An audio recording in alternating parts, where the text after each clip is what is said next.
Ce programme est financé par les amis et partenaires du ministère de Joyce Meyer.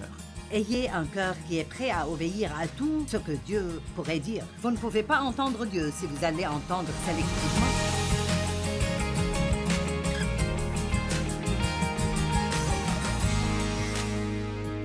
Bon, je vais vous parler aujourd'hui de direction divine ou d'entendre la voix de Dieu. Probablement l'une des principales demandes de prière que nous recevons le plus est pour les enfants des gens et leurs proches. Et nous comprenons pourquoi les gens sont très préoccupés par leurs enfants qui ne marchent pas avec Dieu. Mais la suivante est la direction. Tant de gens ont besoin et veulent savoir quoi faire dans des situations spécifiques. Qui se trouve actuellement dans une situation où il a vraiment besoin d'entendre Dieu au sujet d'une décision qu'il doit prendre? Bon, d'accord, c'est à peu près tout le monde. Et le problème est que nous en avons besoin tout le temps. Pas seulement de temps en temps, nous devons être guidés et dirigés par le Saint-Esprit chaque jour de notre vie, aussi longtemps que nous sommes en vie. Mais avant que je commence à parler de comment entendre Dieu, je vais commencer par vous parler un peu de l'obéissance, parce qu'il est inutile que quiconque entende Dieu, si vous n'avez pas déjà décidé que vous allez faire ce que Dieu vous dit de faire. Quoi qu'il vous dise de faire. Et cela ne veut pas dire que vous allez toujours aimer ce qu'il vous dit de faire. Donc, nous devons être prêts pour, je vais utiliser un mot que personne n'aime, un peu de souffrance dans la chair. Si nous voulons plus de Dieu dans notre vie, il restera toujours un peu plus de chair qui doit partir. Vous savez, Jean a dit, je dois diminuer et il doit augmenter. Nous ne pouvons pas espérer que Dieu augmente dans notre vie si nous voulons continuer à faire ce que nous voulons faire et ne pas nous décider à écouter Dieu. Peut-être avons-nous besoin de plus d'enseignements sur l'obéissance. Nous devons avoir faim, je veux dire faim, de savoir ce que Dieu dit et ce qu'il veut que nous fassions dans nos vies, car voici la réalité. Dieu a toujours raison, et si nous ne sommes pas d'accord avec lui, nous avons toujours tort. Dieu est le seul à pouvoir guider nos vies d'une manière correcte. Et je veux dire ceci, et je veux que vous compreniez ceci. Tout ce que Dieu vous demande de faire ou de ne pas faire, tout ce qu'il vous demande d'abandonner, est toujours uniquement pour votre bien. Si nous croyons vraiment que Dieu est bon et qu'il nous aime, et qu'il nous dit d'abandonner une chose que nous ne voulons pas abandonner, de un, c'est mauvais de désobéir à Dieu, mais aussi, nous ne faisons que nous blesser nous-mêmes parce que tout ce qu'il nous dit de faire est quelque chose qui va nous donner la vie que nous disons vouloir avoir. Mais nous ne faisons pas ce que nous devons faire pour l'obtenir. Je n'oublierai jamais une femme qui a assisté à une conférence, et je raconte cette histoire assez souvent. Nous avions une sorte de conférence de type banquet. Et c'était toutes des dames, et elles étaient assises à ces grandes tables rondes, environ 8 personnes par table, et... Donc, elles avaient beaucoup de temps ensemble pendant les repas, et... Je ne sais pas ce que j'enseignais, mais... À la fin de la conférence, cette femme est venue me voir et elle a dit, « Eh bien, je sais maintenant quel est mon problème. » Et j'ai dit, « Eh bien, quel est ton problème? » Elle a dit, « J'ai été abusée sexuellement comme toi. » Et elle a dit, « Il se trouve que... » Toutes ces petites choses qui coïncident sont vraiment la providence de Dieu. Il se trouve que toutes les dames à la table avec moi avaient un passé similaire au mien. Et elle a dit, alors que je les écoutais parler de leur guérison et de tout ce que Dieu avait fait dans leur vie et à quel point elles étaient libres, je me suis rendu compte, après les avoir écoutées, que Dieu m'avait déjà dit la même chose qu'il leur a dite. La seule différence est qu'ils l'ont fait et moi non. Pensez-y un peu. Je ne vous ferai pas lever la main, même si je devrais probablement le faire. Si je devais demander maintenant, combien d'entre vous savent maintenant, sans que je dise un autre mot, qu'il y a quelque chose que Dieu vous a dit de faire, ou quelque chose qu'il vous a demandé de cesser de faire, peut-être il y a longtemps, et vous ne l'avez toujours pas fait. Nous avons des gens courageux ici. D'accord, vous savez quoi? Je n'essaie pas d'être méchante, mais vous resterez dans le même pétrin où vous êtes jusqu'à ce que vous fassiez ce que Dieu vous dit de faire. La foi sans les œuvres est morte. C'est bien de dire j'ai confiance en Dieu, mais si je ne fais pas ce qu'il me dit de faire, je ne pourrai aller nulle part. Et alors, peut-être que certains d'entre vous vont se tortiller un peu ce matin. Mais je ne pense pas que nous devrions toujours rester tellement à l'aise en siégeant à l'église. D'accord, donc, nous allons parler un tout petit peu de l'obéissance. Vous connaissez l'écriture « Résistez au diable et il fuira loin de vous » ? Eh bien, ce n'est pas ce que dit l'écriture. C'est la partie que nous citons. Mais il dit en fait « Soumettez-vous à Dieu, résistez au diable et il fuira loin de vous ». Alors, nous n'avons aucun pouvoir contre Satan si nous vivons consciemment dans la désobéissance. Maintenant, Dieu est plus gracieux avec nous quand nous vivons dans l'ignorance. L'apôtre Paul a dit que Dieu lui a accordé sa grâce parce qu'il avait du zèle sans connaissance. Il persécutait les chrétiens, mais il croyait réellement qu'il faisait la bonne chose. Cependant, dès que Dieu lui a montré le contraire, il était prêt et prompt à faire un changement. Donc, si vous ne savez vraiment pas que ce que vous faites est mauvais, alors Dieu vous donnera plus de grâce un laps de temps. Mais à chaque fois que vous entendez la parole de Dieu, qu'il s'agisse de regarder ou d'écouter un message, de lire la Bible ou de venir à l'église, ce que vous obtenez est non seulement un bon message, mais plus de responsabilité.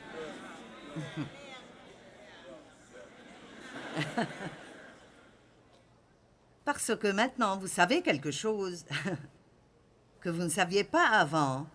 Et donc, si vous continuez à faire les mêmes choses stupides que vous faisiez avant de savoir ce qu'il faut faire, maintenant, vous ferez l'expérience de l'autre côté de cette chose. Dieu est miséricordieux, mais parfois la chose la plus miséricordieuse que vous puissiez faire est de ne pas laisser quelqu'un continuer à s'en tirer avec quelque chose qui lui fait mal. Soumettez-vous à Dieu, résistez au diable, et il fuira loin de vous. Maintenant, le diable nous déteste vraiment. Et vous devriez être plus inquiet s'il ne vous pose pas de problème que s'il le fait. Parce que s'il ne vous pose aucun problème, c'est que vous ne lui en donnez pas. Cependant, la meilleure façon au monde de ne donner au diable aucun pouvoir sur vous est du mieux que vous pourrez de faire rapidement et promptement tout ce que Dieu vous demandera de faire. Rapidement et promptement, faites tout ce que Dieu vous demande de faire. Vous savez, je me sens mieux à ce sujet, plus j'en parle. Je sens que certains d'entre vous sont prêts à faire un changement, mais certains autres ne me sourient pas encore beaucoup. Ésaïe 1,19 dit « Si vous vous décidez à m'obéir, vous mangerez le meilleur du pays. » Eh bien, nous sommes disposés. Mais ce n'est pas tout ce que dit l'Écriture. Elle dit « Si vous vous décidez à m'obéir, vous mangerez le meilleur du pays. » Je me réjouis vraiment par ce qui va se passer dans cette région dans le futur proche, parce qu'après avoir prêché cela, vous allez tous changer et vous aurez votre meilleur comportement pendant quelques jours. Et puis, il faudra que quelqu'un revienne vous donner une nouvelle dose. Donc, pasteur, je pense que c'est une série en 10 parties pour vous. Vous voyez? D'accord. Dans Agé chapitre 1, versets 2 à 9, nous voyons une histoire extrêmement intéressante. Il dit « Ainsi parle l'Éternel des armées. Ce peuple dit « Le temps n'est pas venu encore, le temps de rebâtir la maison, le temple de l'Éternel. » Donc les gens disaient « Non, ce n'est pas le moment de reconstruire le temple. » Maintenant, dans la version classique et originale de la Bible amplifiée, il est dit « Bien que Cyrus l'ait ordonné 18 ans auparavant. » Donc, les gens continuent à dire « Non, ce n'est pas le bon moment. » Mais Dieu leur avait déjà dit par un prophète 18 ans auparavant que c'était ce qu'ils devaient faire. Donc ils étaient donc désobéissants pendant 18 ans. Et vous savez, l'une des principales raisons pour lesquelles nous sommes désobéissants est que, je veux dire, les gens qui aiment Dieu, et vous avez un bon cœur, mais nous faisons des excuses. Tout ce qui sera un peu inconfortable, nous pouvons trouver une excuse pour expliquer pourquoi il n'est pas temps. Et la procrastination est tellement dangereuse, c'est tellement trompeur, parce que quand nous procrastinons, nous ne le voyons pas comme de la désobéissance, parce que nous allons le faire. Allez, nous prévoyons de le faire. Nous avons l'intention de le faire. Mais à moins que Dieu ne vous ait dit d'attendre une autre fois pour lui obéir, alors, vous n'avez pas obéi jusqu'à ce que vous ayez fait ce que Dieu vous avait demandé de faire. Alléluia! Alors la parole de l'Éternel leur fut adressée par Agé. Est-il temps pour vous-même d'habiter à votre aise des maisons lambrissées, alors que le temple du Seigneur est en ruine? Donc, Dieu leur dit, je vous ai dit de reconstruire ma maison, mais à la place, vous avez construit votre propre maison. Nous devons être plus occupés à construire le royaume de Dieu que d'essayer d'augmenter la taille de notre portefeuille. Maintenant, voici ce que déclare le Seigneur des armées célestes. Considérez donc bien ce qui vous arrive. Vous semez largement, mais vous récoltez peu. Vous mangez sans être rassasiés, et vous buvez sans étancher votre soif. Je suis toujours un peu en train de lutter avec ça. Mais c'est là, c'est dans la Bible. Alors, je ne pense pas que cela signifie que vous devriez tous sortir et vous saouler, mais de toute façon, les mystères. Vous vous couvrez d'habits sans être réchauffés, et le salaire que gagne l'ouvrier qui est à gage va dans une bourse trouée. Parce que Dieu a retenu ses bénédictions. Avez-vous déjà ressenti cela? Peu importe ce que je fais, ça ne semble jamais marcher. Je disais à Dave il y a des années, il semble que peu importe, si nous économisons un peu d'argent, quelque chose arrive pour nous le prendre. Eh bien, ces personnes disent, vous savez, nous travaillons, mais nous n'avons jamais assez. Nous faisons cela, mais ce n'est jamais assez, ce n'est jamais assez, ce n'est jamais assez. Et la réponse de Dieu était « Réfléchissez à ce qui arrive. » Réfléchissez à ce qui arrive. Ce n'est jamais mauvais d'avoir une petite réunion avec vous-même de temps en temps. Vous avez déjà pris le temps de le faire? Et prenez un peu de temps pour penser à votre vie et pensez à ce que vous faites avec votre temps.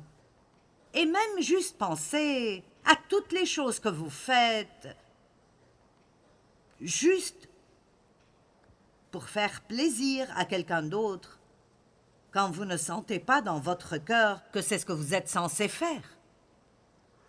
Mais pour qu'il ne se fâche pas, vous perdez votre temps avec des choses pour lesquelles vous ne vous sentez pas ouin. Vous n'aimez même pas le faire. Et même ce genre de choses est de la désobéissance à Dieu. Dieu a un destin pour chacun et chacune d'entre vous, et je peux affirmer sans risque que si vous voulez l'accomplir, il y a de bonnes chances que vous devrez rendre certains furieux.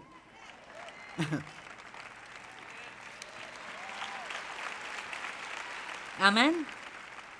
Oh, ne serions-nous pas heureux si tout le monde nous aimait et tout le monde était d'accord avec nous?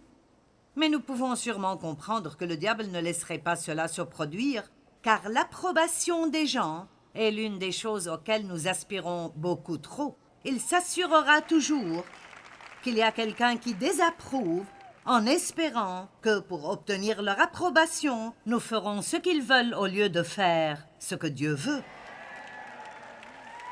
Quelqu'un avait besoin d'entendre ça aujourd'hui. Amen. Je vais vous dire rapidement, quand Dieu m'a appelé pour commencer à enseigner, dans le groupe de gens qui m'entouraient, les femmes ne faisaient pas cela. Les gens avec qui je me trouvais, personne ne parlait de personnes qui entendent de Dieu. Et donc, quand je leur ai dit que j'ai entendu Dieu et qu'il m'a appelé pour prêcher l'Évangile au monde, je veux dire, en résumé, on m'a demandé de quitter mon église. J'ai perdu tous les amis que j'avais, sauf peut-être un ou deux. Beaucoup de nos familles se sont retournées contre nous. Et alors, laissez-moi juste dire clairement que si vous voulez faire ce que Dieu veut que vous fassiez, combien d'entre vous veulent la meilleure vie que Dieu a pour vous? D'accord. Vous la voulez vraiment? Bon, alors, il y aura des sacrifices, des choses difficiles et des décisions difficiles que vous devrez prendre. Vous savez, je me suis rendu compte il y a quelques semaines, vous allez rire quand je le dirai, mais j'ai dit à ma fille, j'ai dit, tu sais, j'ai décidé que je suis assez accro au fait d'être à l'aise.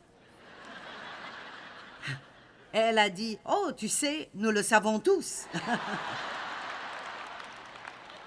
Et vous savez, nous pouvons être tellement gâtés que nous ne voulons pas avoir froid et nous ne voulons pas avoir chaud. Et nous nous fâchons si l'escalier roulant ne fonctionne pas. Et vous savez, si l'ascenseur est trop lent. Et je veux dire, c'est vraiment assez pathétique dans quoi nous sommes tombés comparé à ce que les gens étaient. Nous avons besoin d'un peu plus de courage au lieu de vœux vides. Je veux que les gens soient forts et croient qu'ils peuvent faire ce que Dieu veut qu'ils fassent et être des gens qui prennent une décision. Je ne vais pas abandonner. Satan ne pense pas que je vais abandonner parce que je ne le ferai pas. Si quiconque peut avoir les promesses de Dieu, alors je peux avoir les promesses de Dieu.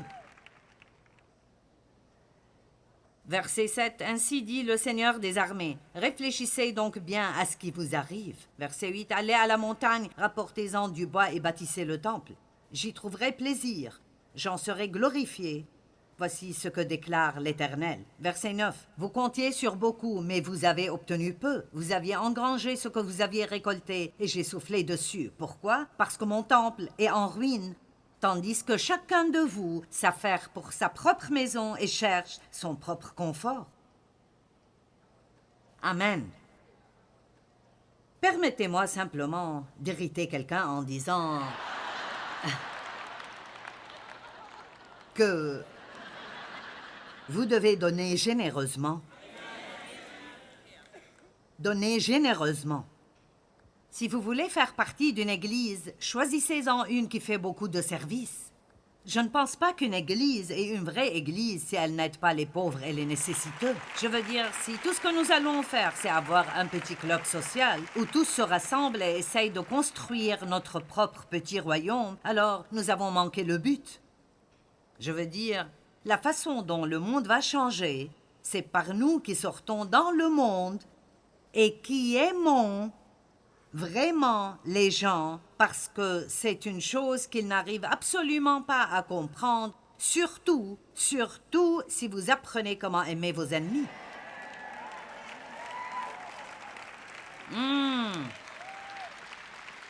Maintenant, voyez, tout de suite, cela fait déjà souffrir quelqu'un.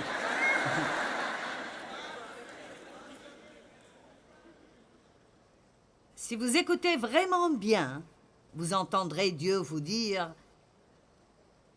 d'aider cette personne qui a été méchante au bureau et qui a maintenant un besoin. Vous voyez, regardez-vous, vous faites... Vous voyez, c'est comme ça que vous prouvez votre chrétienté. Cela va au-delà de votre autocollant et de la croix autour de votre cou. Ceci dit, maintenant que vous allez mettre en action ce que vous dites que vous êtes, si nous pouvions vivre correctement, nous n'aurions pas beaucoup à prêcher. Les gens viendraient vers nous pour les réponses. Hébreux 5:8. Bien qu'étant fils de Dieu, parlant de Jésus, qui n'a jamais désobéi au Père, il a appris l'obéissance active par tout ce qu'il a souffert. Maintenant, écoutez, Jésus n'a jamais été désobéissant, mais il a compris ce que cela signifiait vraiment d'être obéissant en faisant les choses difficiles que Dieu lui avait demandé de faire.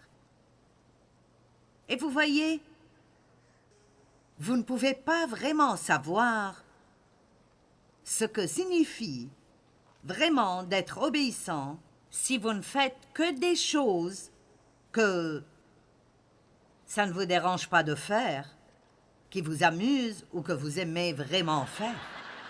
Ne pensez pas que Dieu ne vous testera pas.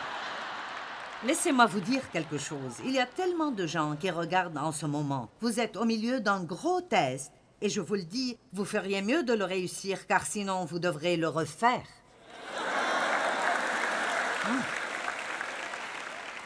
À l'école du Saint-Esprit, vous n'êtes jamais recalé. Vous devez juste continuer à faire le même test encore et encore jusqu'à ce que vous le passiez. Amen. Je vais vous raconter une petite histoire rapide. J'avais un bracelet en strass que quelqu'un m'avait donné et c'était... Les strass formaient un petit nœud sur le dessus et c'était mignon. J'aimais vraiment ce bracelet. Et Dieu a commencé à me dire de le donner à une fille de notre équipe de louanges. Eh bien, je ne voulais pas le donner. Et maintenant, si je ne l'avais pas aimé, je me serais considérée comme très généreuse. Ah, comme je suis bonne et obéissante, mais... Vous savez, David a dit, « Je ne donnerai pas à mon Dieu ce qui ne me coûte rien. » Donc, je ne voulais pas donner ce bracelet. Et j'ai donc continué à me faire des excuses. « Oh, mon Dieu, je ne pense pas qu'elle porte de l'argent. » Et vous savez, c'était une petite fille très mince. Et j'ai dit, « Oh, ça va lui tomber du bras. Ça ne va pas marcher. » Mais combien d'entre vous, finalement, parfois, vous en avez tellement marre que Dieu vous agace à propos de la même chose, que vous comprenez enfin, je ferais mieux de faire ceci à en finir. C'était donc avec cette attitude que je lui ai donné le bracelet. Cependant, j'ai fait preuve de générosité, comme nous le faisons. Je veux juste que tu saches ce que ce bracelet représente pour moi, et c'est si difficile de l'abandonner. Mais Dieu m'a mis sur le cœur de te le donner, et donc je veux être obéissante. Et puis j'ai continué. Pendant quelques semaines, quand je la voyais avec le bracelet, je disais, « Tu ne sais pas à quel point ça a été difficile pour moi d'abandonner ceci. » Ça me manque vraiment. Eh bien, un jour, elle me l'a rendu.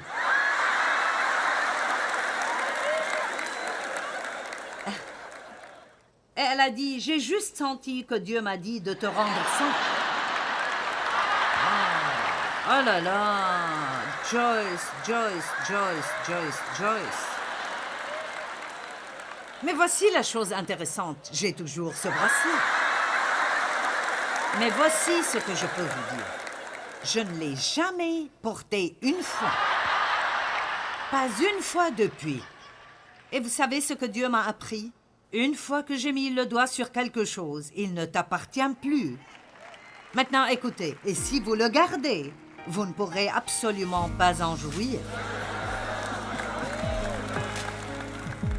Eh bien, Dieu veut vous guider tous les jours de votre vie. Je vous suggère de commencer par croire que vous pouvez entendre Dieu et d'être également disposé à faire ce qu'il vous dit de faire. Comment entendre Dieu est une chose que nous devons tous apprendre et nous l'apprenons par l'étude, mais aussi par l'expérience.